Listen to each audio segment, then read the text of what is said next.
Welcome back to episode 16 of Hardcore WoW Plus Stoic Philosophy, in which TeflonStoic journeys to level 60, ideally, and learning Roman virtue.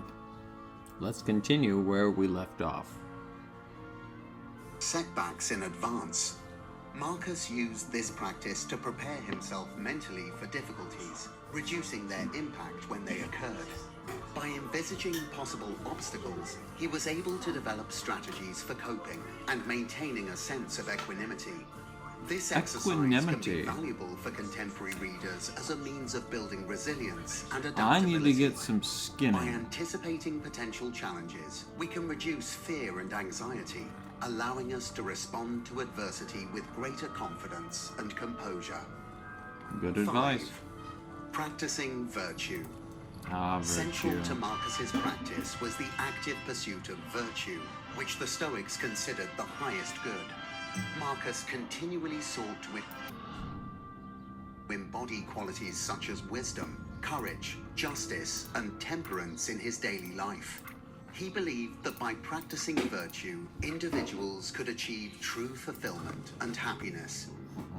For modern readers, focusing on the cultivation of virtue can provide a meaningful framework for personal growth.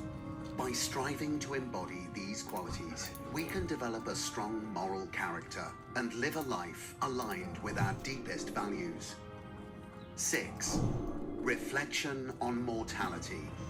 Marcus frequently reflected on the impermanence of life and the inevitability of death, using this awareness to inspire a sense of urgency and purpose.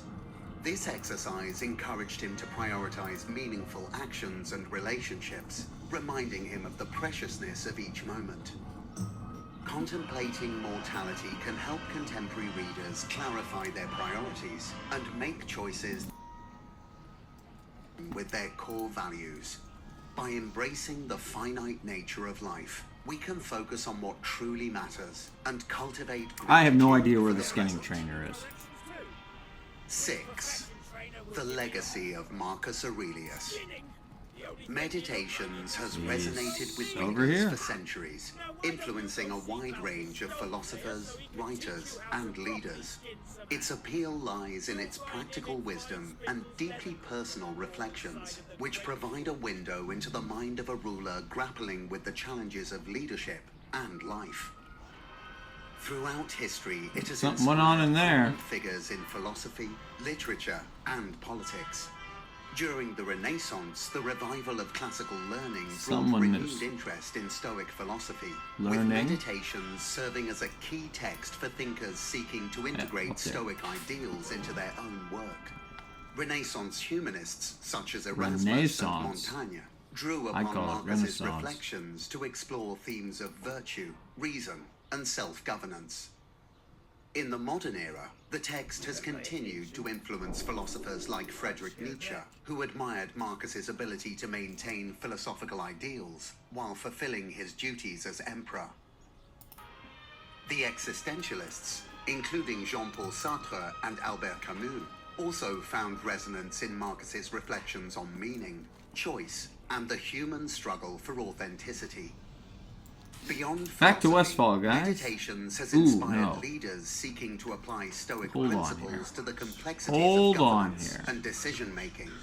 Figures such as Thomas Jefferson and Theodore Roosevelt found guidance in Marcus's writings, using his insights to navigate the challenges of leadership with integrity and wisdom. A timeless guide to leadership and ethics. For those in positions of leadership, Meditations provides a timeless guide to ethical decision-making and the cultivation of moral character. Marcus's reflections on justice, courage, and empathy offer valuable insights for leaders seeking to navigate the complexities of modern governance with integrity and compassion.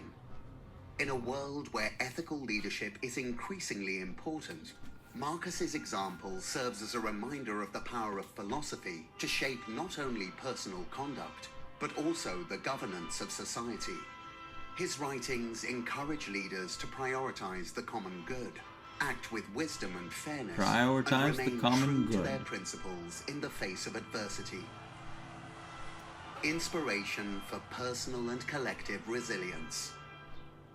Finally, Meditations inspires both personal and collective resilience, offering guidance on how to confront life's challenges with courage and grace. Marcus's reflections on the impermanence of life and the importance of accepting fate resonate with readers seeking to find meaning and purpose in an uncertain world. By embracing the Stoic ideals, Enjoy the flight. I'll be individuals back. and communities can cultivate a deeper sense of connection, purpose, and resilience. Marcus Aurelius's legacy continues to inspire and guide those who seek to lead lives of virtue and meaning, demonstrating the enduring power of philosophy to transform both individuals and society. 7. Personal Reflections. This book offers an extraordinary glimpse into the mind of a philosopher king, providing insights into his lifelong quest for wisdom and virtue. As you embark on this journey through Meditations, I invite you to explore the text as a source of guidance and inspiration for your own personal development. Marcus Aurelius's reflections offer a wealth of wisdom that can help you navigate the complexities of modern life with grace and resilience. His teachings remind us of the importance of cultivating self-discipline, embracing challenges as opportunities for growth, and living in accordance with our values. In a world that often emphasizes external achievements and validation, the text encourages us to turn inward, fostering a deeper understanding of ourselves and our place in the world. By engaging with Marcus's reflections, you can develop a greater sense of self-awareness and clarity, empowering you to make more deliberate choices and lead a more fulfilling life. Consider using the book as a tool for daily reflection, drawing upon its insights to guide your actions and decisions. Allow the Stoic exercises and principles outlined in the text to inspire your own journey of self-improvement, helping you cultivate a mindset of mindfulness and resilience. Ultimately, the wisdom of Marcus Aurelius offers a timeless reminder that true fulfillment comes not from external success, but from living a life of virtue and authenticity. Let the journey be an invitation to explore the richness of Stoic philosophy and its potential to illuminate the path toward a life well lived. As you read and reflect on Marcus Aurelius's words, may you find inspiration to cultivate the qualities that define a virtuous and meaningful existence. Book 1. From my grandfather Verus, I learned to be a good person and control my temper. From my father's reputation and memory, I learned how to be humble and act like a man. From my mother, I learned to be religious, generous, and to avoid not only bad actions, but even bad thoughts. I also learned to live simply and to have good teachers advice. at home. I struggle with it. From my great-grandfather, I Probably all learned do. not to attend public schools and to have teachers at home, knowing that it's worth spending money on education. From Diognetus, I learned not to Same is care true about about public trivial education things, today. and not to believe in magic or people who claim to banish demons. Nope, no ghosts, I no magic. learned not to get obsessed with things like raising quails for fighting. Well, I learned to accept free fighting speech quails and interesting. became interested ending lectures first of No Bacchius, fighting quail. then Tandasis and Marcanius, and to write dialogues when I was young. I also Well, I'm going learned over here to desire get a simple the bed compass and lifestyle, and following Greek my customs. looters and my From pillagers. Rusticus, I learned that my character needed improvement and discipline. He taught me not to get caught up in the love of fancy arguments, not to write about things just to show off, not to give little moral speeches, or to pretend I was someone who practiced a lot of self-discipline or did good deeds just to look impressive.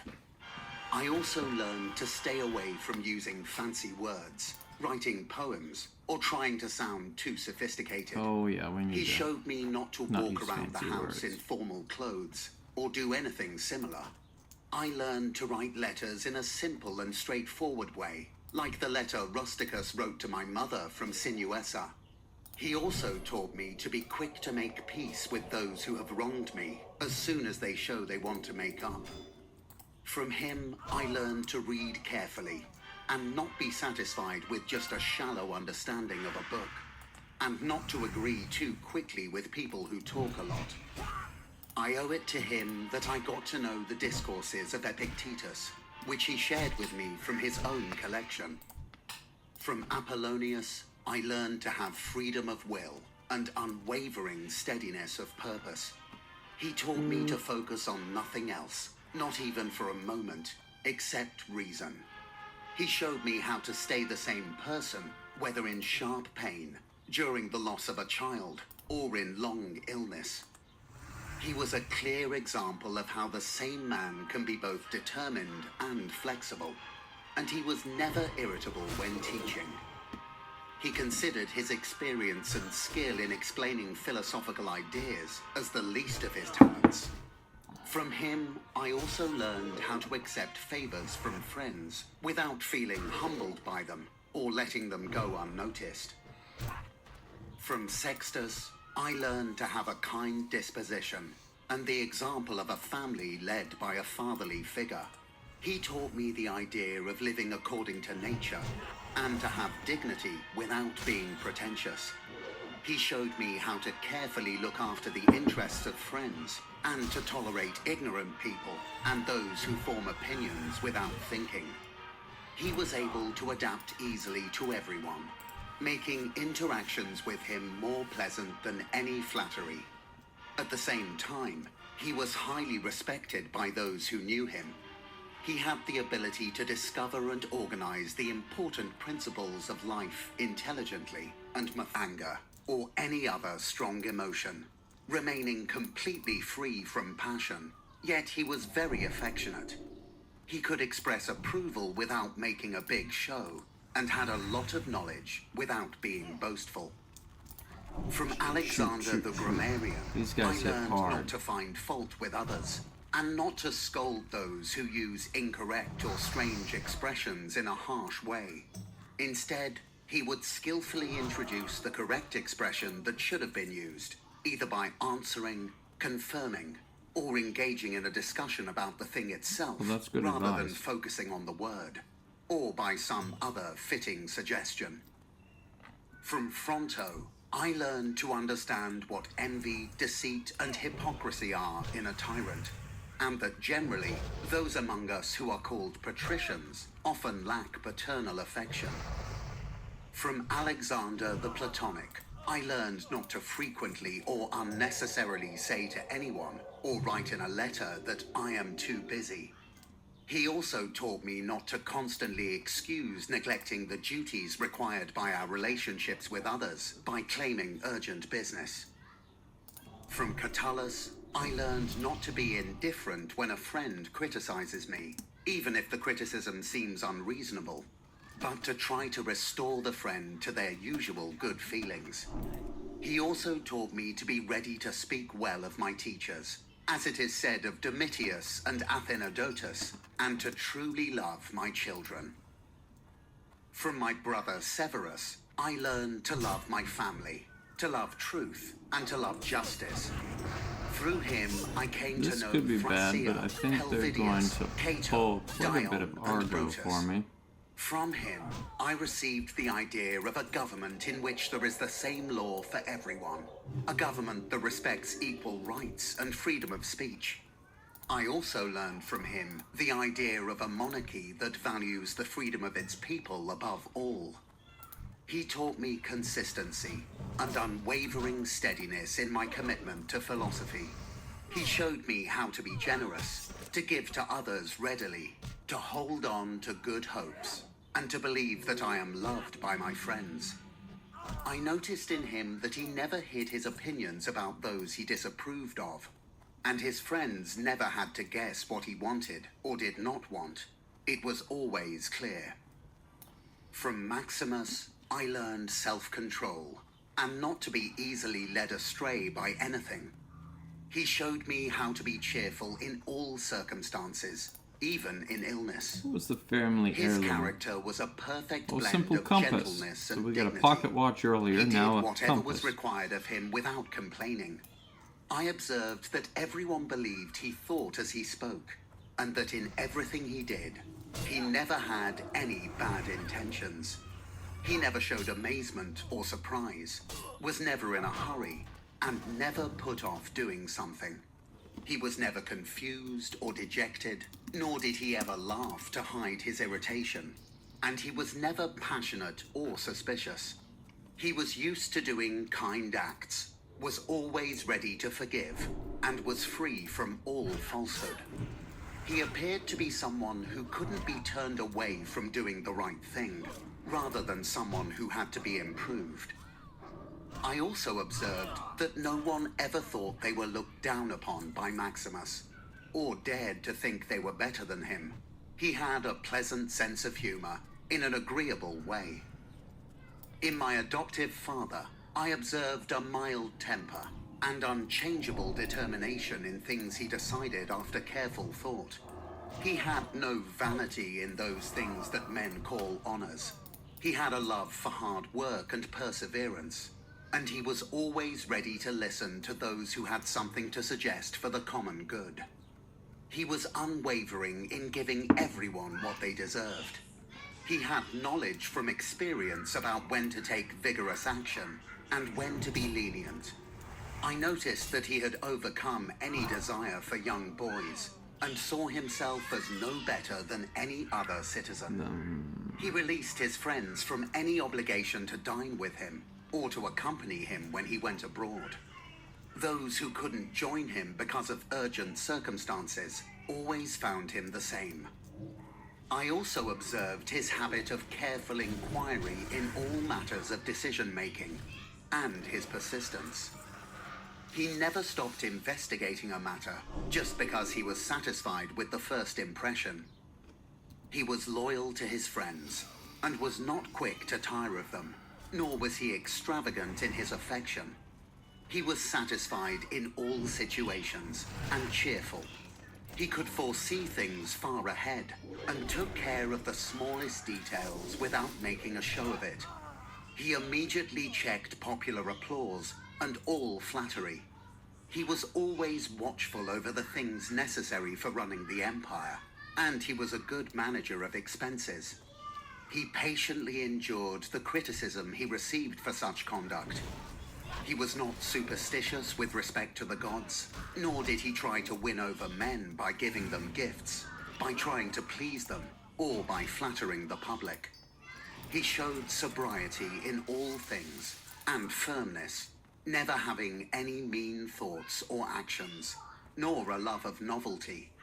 The things that contributed to the comfort of life, which fortune gave him in abundance, he used without arrogance and without excuses.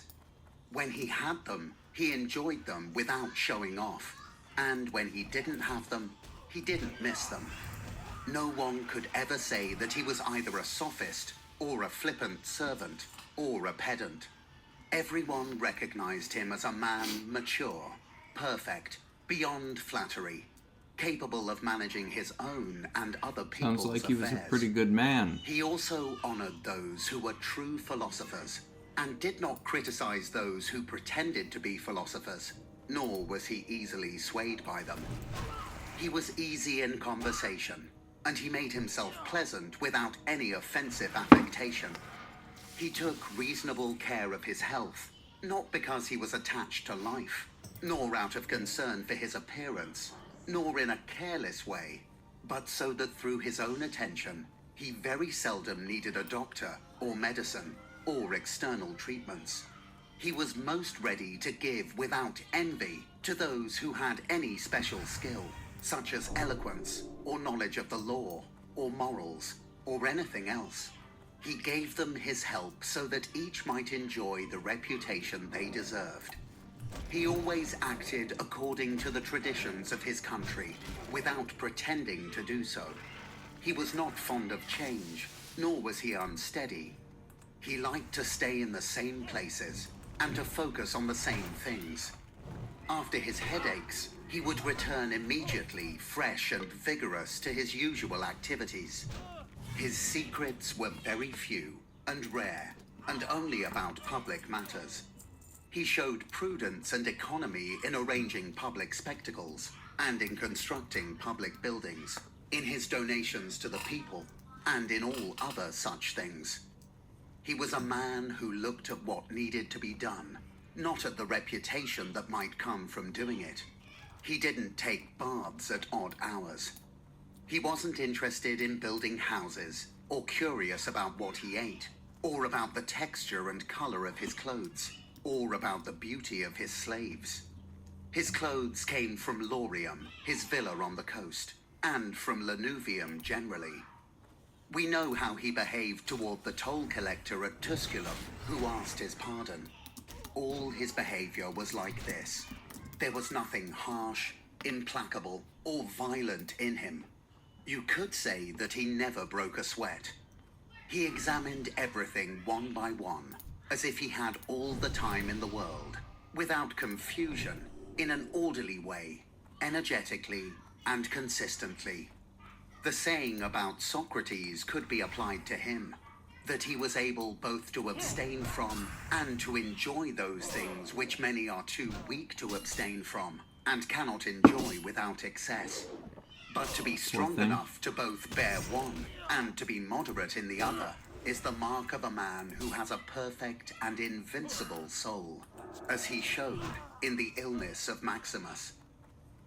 I owe to the gods that I had good grandfathers, good parents, a good sister, good teachers, good relatives and friends, almost everything good.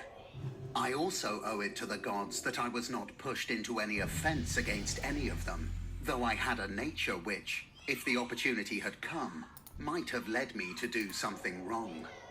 But through their favor, there was never such a combination of circumstances as to put me to the test. I am also thankful to the gods that I was not raised for a long time with my grandfather's concubine, that I kept the flower of my youth, and that I did not prove my manhood before the proper time, but even delayed it. I was subjected to a ruler and a father who was able to take away all pride from me, and to bring to me the realization that it is possible for a man to live in a palace without wanting guards, fancy dresses, torches, statues, and other such showy things. A man in such a position can bring himself very close to living like an ordinary person without being any lower in thought or more careless in action with respect to the things that must be done for the public good in a way that fits a ruler. I thank the gods for giving me such a brother who was able, by his moral character, to make me watchful over myself, and who at the same time pleased me with his respect and affection. I am thankful that my children have not been stupid or deformed in body. I am grateful that I didn't make more progress in rhetoric, poetry, and other studies in which I might have been completely absorbed if I had seen that I was improving in them. I am glad that I quickly placed those who brought me up in the position of honor that they seemed to desire, without making them wait with the hope that I would do it later, because they were still young.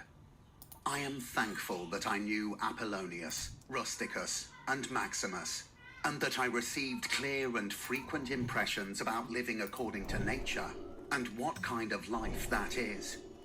So far as it depended on the gods, their gifts, help, and inspirations, nothing stopped me from living according to nature, though I still fall short of it because of my own fault, and because I don't pay attention to the warnings of the gods, and I may almost say their direct instructions.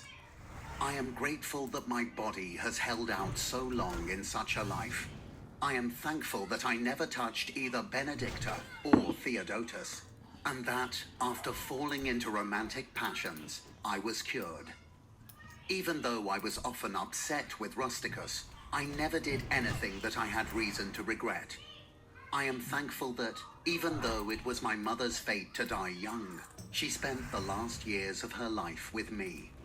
Whenever I wanted to help someone in need, or on any other occasion, I was never told that I didn't have the means to do it. I am also grateful that I never had to receive anything from another. I am thankful that I have such an obedient, affectionate, and simple wife. I am thankful that I had many good teachers for my children. I am also grateful that remedies have been shown to me by dreams, both for other things and for spitting blood and dizziness.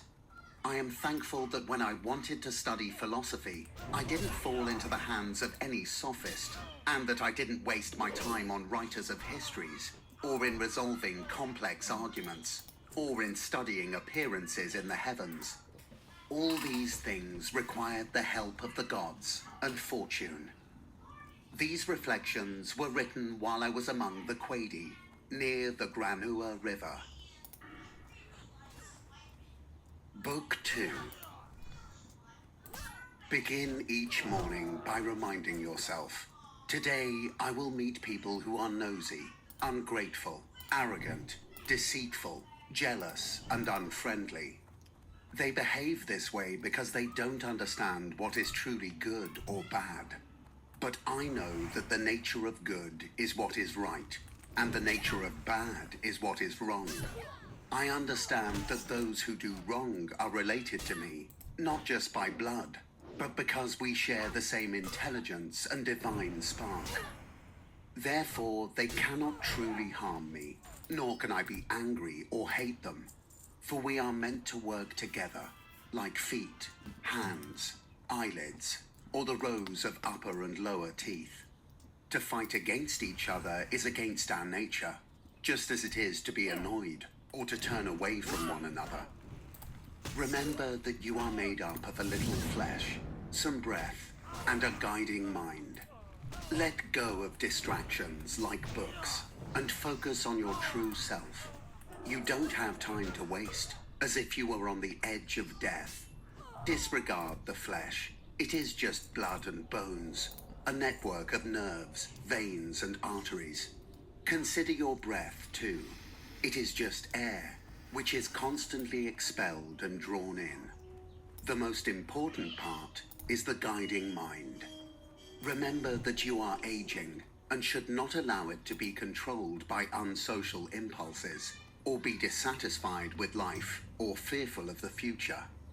Everything from the gods is full of purpose. What comes from fortune is connected with nature and is part of the divine plan. Everything flows from this source, including necessity and what benefits the entire universe, of which you are a part. What is good for every part of nature is what maintains and supports it. The universe is preserved by the changing elements and the transformation of things made from these elements. Let these principles be your foundation and hold them as unshakable truths. Set aside your desire for books, so you may die content and grateful to the gods. Remember how long you've been delaying, how often the gods have given you opportunities, yet you've not taken them. Is it time to understand which universe you are part of, and recognize the divine source from which you come? There is limited time for you to clear your mind of confusion, and if you don't use it, it will be gone and will not return. In every moment, act as a Roman and a human being by doing your tasks with dignity, kindness, freedom, and justice. Let go of all other things by acting as if each task were your last. Let go of carelessness, resistance to reason, hypocrisy, selfishness, and dissatisfaction with your life. Notice how few things are needed to live a life that flows with peace and resembles the existence of the gods. The gods require nothing more from someone who follows these principles. My soul, don't harm yourself any longer. You may not have another chance to honor yourself. Every person's life is complete, yet yours is nearly over, and you have not yet respected your own soul, instead seeking happiness in others' opinions. Do external distractions bother you? Give yourself time to learn new and good things. and stop being whirled around. But avoid being led astray by trivial activities that leave you without a purpose or clear thoughts. People rarely become unhappy by not knowing what's in another person's mind.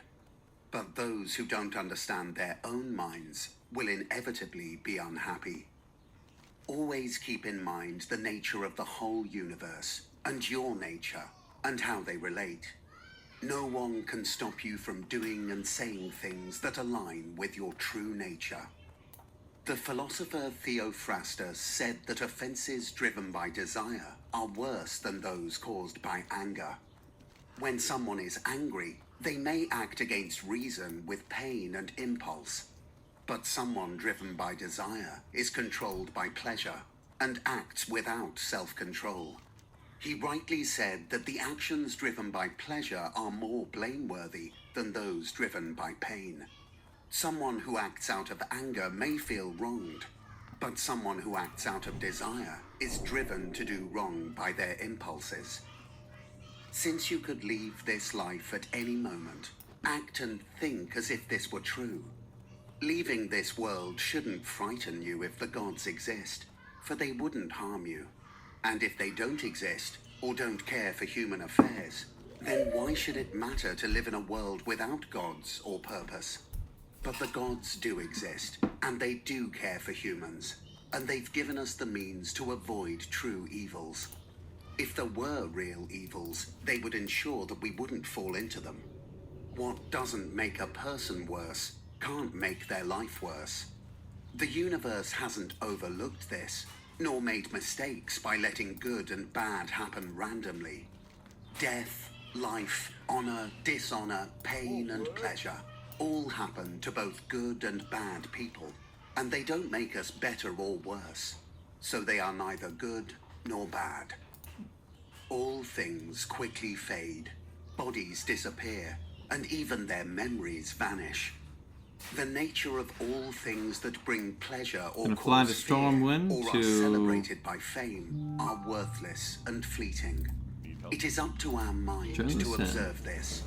We should also notice who gives us a reputation and understand death.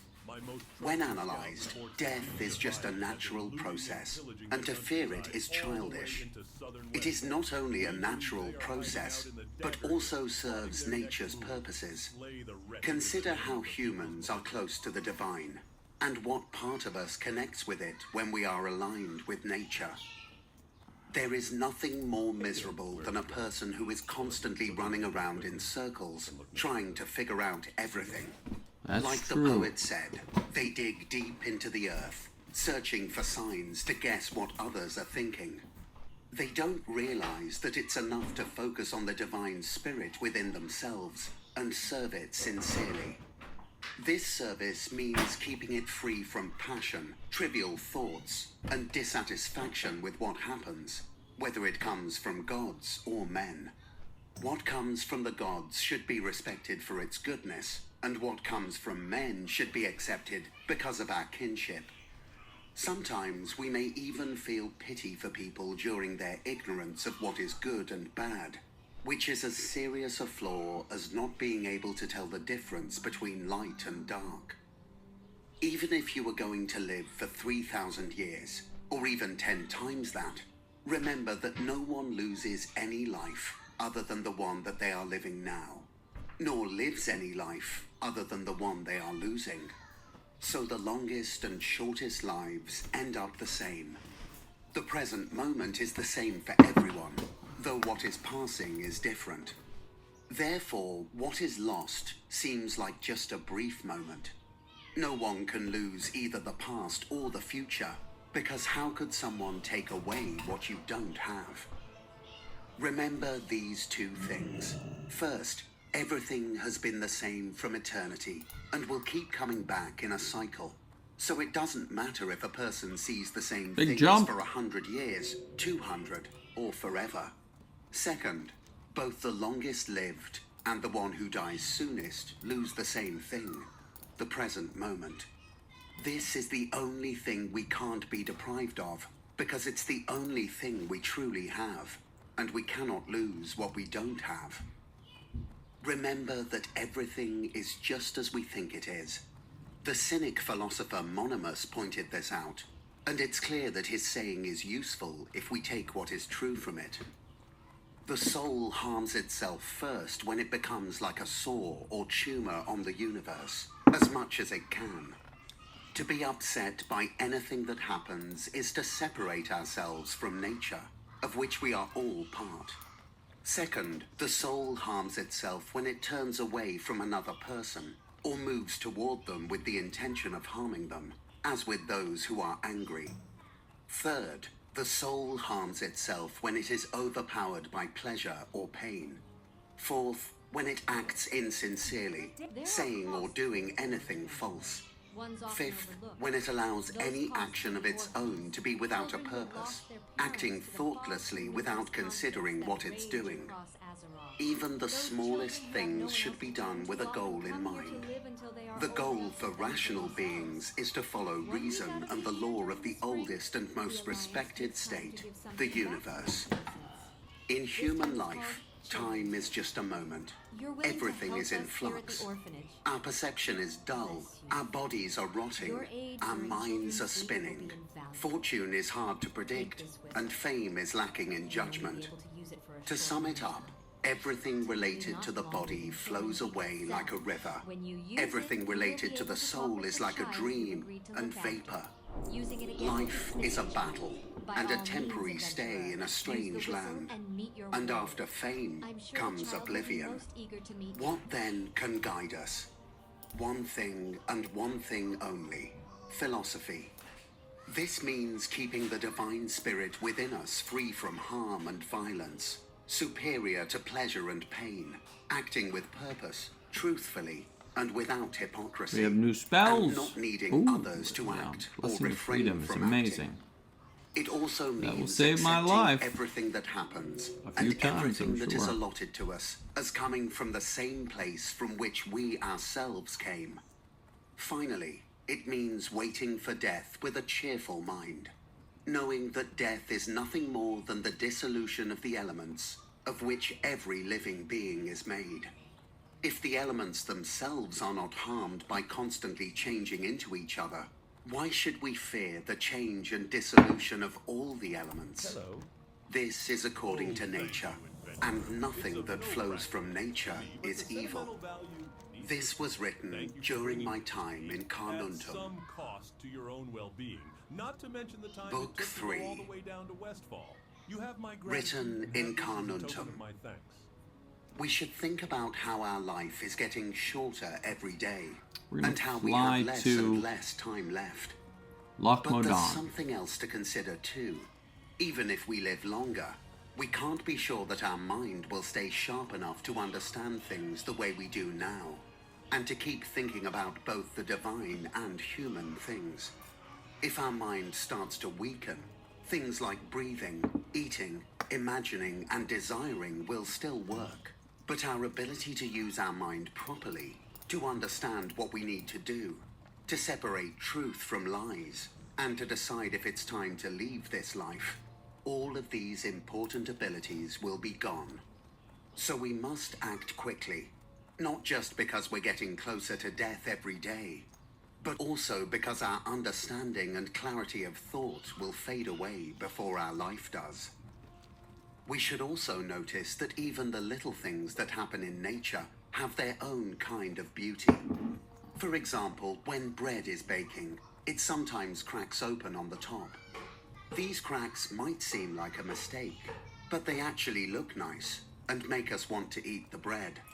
When figs are fully ripe, they split open, and even though this might look like they're about to rot, Enjoy the flight it still to makes Loch them look Modan. beautiful. The same goes for ripe olives and many other things in nature. If you look at these things by themselves, they might not seem beautiful, but because they happen naturally, they add beauty to the whole. So, if someone understands how nature works, they will find beauty in almost everything, even in things that might not look nice at first. Such a person can even enjoy the sight of wild animals, not just the paintings or sculptures of them. They can see beauty in an old woman or man, And even in young people, they will see beauty in a pure and respectful way. But this kind of appreciation is not for everyone, only for those who truly understand and love nature and its works. Hippocrates, a famous doctor who cured many diseases, eventually got sick and died himself. The Chaldeans, who were known for predicting the future, couldn't avoid their own fates. Great leaders like Alexander, Pompey, and Julius Caesar, who destroyed entire cities and killed many soldiers, eventually died too. Heraclitus, who spent his life thinking about the universe, died from an illness that filled him with water. Democritus was killed by lice, and Socrates was also killed by vermin. What does all this mean? It means that life is like a journey on a ship. You board, you sail, and then you reach the shore. When you get there, it's time to leave. If there's another life after this one, the gods will be there too. But if there's nothing after, you'll stop feeling pain and pleasure, and you'll no longer be a slave to your body, which is just made of earth and blood, while your mind is something divine. Do not waste the rest of your life by thinking about what others are doing unless it is relevant to some common good. When you spend time thinking about what someone else is doing, why they are doing it, what they are saying, what they are thinking, or what they are planning, you lose the chance to focus on your own mind. We should stop any thoughts that have no purpose and are useless, especially those that are overly curious or harmful. A person should train themselves to think only about things that, if someone suddenly asked, "What are you thinking about now?" you could answer immediately and honestly, this or that. Your answer should show that everything in your mind is simple, kind, and fitting for a social being. Your thoughts should not be about pleasure or indulgence, rivalry, envy, suspicion, or anything else that would make you ashamed to admit what you are thinking. A person like this, who no longer delays becoming one of the best, is like a priest and servant of the gods, using the divine spirit within them. This makes the person pure, We're almost unaffected there. by pleasure, unharmed by pain, untouched by insults, and free from feeling wronged. Such a person fights the noblest fight, one where no passion can overpower them. They are deeply just, accepting with all their soul everything that happens and is given to them as their share. They rarely, and only with absolute necessity for the common good, think about what they are saying, doing, or thinking. They focus only on their own actions Here's and Iron the part Forge. of life that has been assigned to them. They make sure their own actions are good and believe that their own portion of life is good. Each person's destiny is part of them, and they move forward together with it. They also remember that every rational being is a relative, and that caring for others is part of human nature. However, they do not hold on to the opinions of everyone, only of those who clearly live according to nature. As for those who do not live this way, they always remember what kind of people they are, both in private and in public, both day and night, and the kind of company they keep. Therefore, they do not value the praise of such people, because those people are not even satisfied with themselves. Do not work unwillingly, selfishly, or without careful thought, or while being distracted. Do not try to make your thoughts sound fancy, and do not be a person who talks too much or tries to do too many things. Additionally, let the divine spirit within you be the protector of a person who is mature, manly, involved in public affairs, Roman, and a leader. Be someone who is ready to leave life when the signal comes, without needing oaths or other people's approval. We've Be made it to cheerful, and do Thalsamar. not seek help from outside, or rely on the peace that others can give. A person must stand upright, not to be held up by others. If you find anything in human life better than justice, truth, temperance, fortitude, and in short, anything better than your own mind's satisfaction in doing what is right, according to reason, and in accepting the life given to you without your own choice, then turn to that with all your soul, and enjoy what you have found to be the best. But if nothing seems better than the divine spirit within you, which controls all your desires, carefully examines all your thoughts, and, as Socrates said, separates itself from the influence of the senses, and submits to the gods while caring for mankind, then do not give any space to anything else. If you let anything else take its place, you will not be able to focus without distraction on the good that is truly yours. It is not right that anything else, like praise from others, power, or enjoyment of pleasure, should compare with what is rational and truly good. These other things may seem to fit with what is better in a small way, but they quickly take control and lead us away. Doing a bit of cooking. So I say, simply and freely, choose the better and stick to it. What is useful is the better. If it is useful to you as a rational being, then keep to it. But if it is only useful to you as an animal, say so. All right. Episode 16. We lost a friend, but we made it to Loch Modan. And we'll be here for a while. Be good, everyone.